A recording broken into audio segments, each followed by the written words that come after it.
Hi guys, for today's video, ako nga pala si James. Dahil araw ng Lunes ngayon, pupunta kami ng aking asawa dahil paayusin namin yung aking benepisyo sa SS at Pag-ibig. Dahil po ang nakalagay doon sa SS at Pag-ibig ay single at ngayon po ay married na tayo, papalitan na natin ng change status. Nakalagay po kasi doon sa SS at Pag-ibig ko ay yung single pa ako, mga magulang ko, tsaka kapatid ko. Kaya ngayon babaguhin ko na ilalagay ko na yung aking asawa. Kung tatanungin nyo po kami kung kailan po kami kinasal, April 4, 2025. Sa mga oras na yan guys, naghihintay na po kami ng bus papuntang SS. At nandito na kami guys sa bus at ito po ay tayuan na at wala na pong bakanting upuan at buti may isang umalis at dito nakaupo ng aking asawa. At nakaupo na rin ako dyan guys sa mga oras na yan at ayun na nga guys, nakababa na kami at ito naglalakad na kami papuntang SS.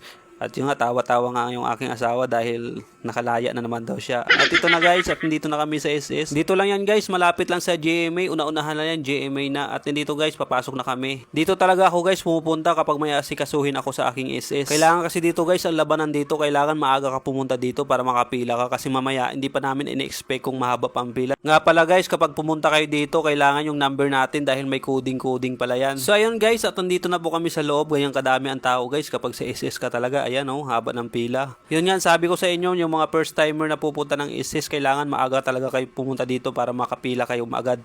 Ayan, tingnan nyo guys, kasi dahil late na kami, alas 9 na kami pumunta dyan. At yun na lang, lumabas na lang kami guys, dahil sa sobrang haba ng pila, abutin ka talaga ng hapon dyan. Dapat talaga maaga ka talaga pumunta dyan para maaga ka rin sa pilahan. At doon na lang kami guys pupunta sa Pag-ibig at doon talaga walang masyadong pila. At malapit lang naman guys yung Pag-ibig dito, lalakarin lang naman. Dito lang naman sa may Kamuning. Habang kami naglalakad guys, nakita ko yung aking pinsan, nandito pala sa may overpass ng GMA. Pinsan, yari ka na naman. Kaya kayo ito ka natutulog.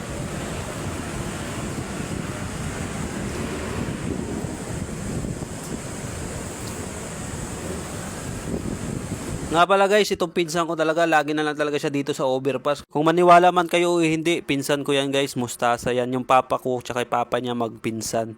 Kaya dito lang talaga siya sa overpass guys. Marami na kasing tumulong talaga yan, mga kamag-anak namin, mga tito ko, talagang pasaway talaga guys. Dito na pala tayo guys sa Pag-ibig. Dito lang banda yan sa may Kamuning sa ilalim ng MRT. Kita mo yung asawa ko guys, umiyak yan siya guys kasi nakita daw niya yung pinsan ko na ganun ang kalagayan. Hindi daw siya makapaniwala na pinsan ko yun. Dito naman talaga ako guys pumupunta kapag may ayusin ako sa aking Pag-ibig. Dito kasi guys, hindi masyadong hassle yung pila dito. Tsaka mabilis dito guys yung pagproseso ng Pag-ibig. Kaya dito talaga ako pumupunta guys. May ibang branch kasi na mas talagang sobrang tagal. Bago pala ako pumasok dyan guys, pumunta muna ako sa counter kasi hihingi ako ng form. Ang binigay pala sa aking form dyan, yung membership dahil change status nga po tayo. Mga oras na yan guys at nakahingi na tayo ng form at maghahanap po tayo ng pwesto para fill up natin yung form na ibinigay sa atin dahil sa mga oras na yan guys, nag-fill up na tayo ng ating form no at medyo matagal-tagal lang kailangan basahin mo talaga na maigi kasi mahirap na pag nagkamali ka.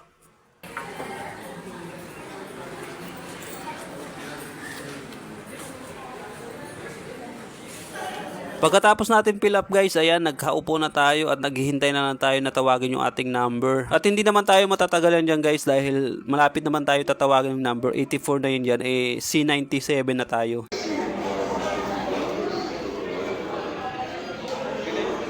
At yun na nga guys no, at palabas na tayo, pauwi na tayo guys at medyo hindi na tagumpay yung ating pag-fill up sa Pag-ibig no dahil mayroon pa palang kulang, kailangan pala ng marriage certificate, hinahanap ng Pag-ibig para patunayan na kasal kayo at yun na nga guys, sabi ko sa inyo no, bagong kasalan po kami April 4, 2025, nakadalawang buwan pa lang kami, kailangan namin kumuha ng certificate of marriage para ma-change status na yung mga benepisyo ko.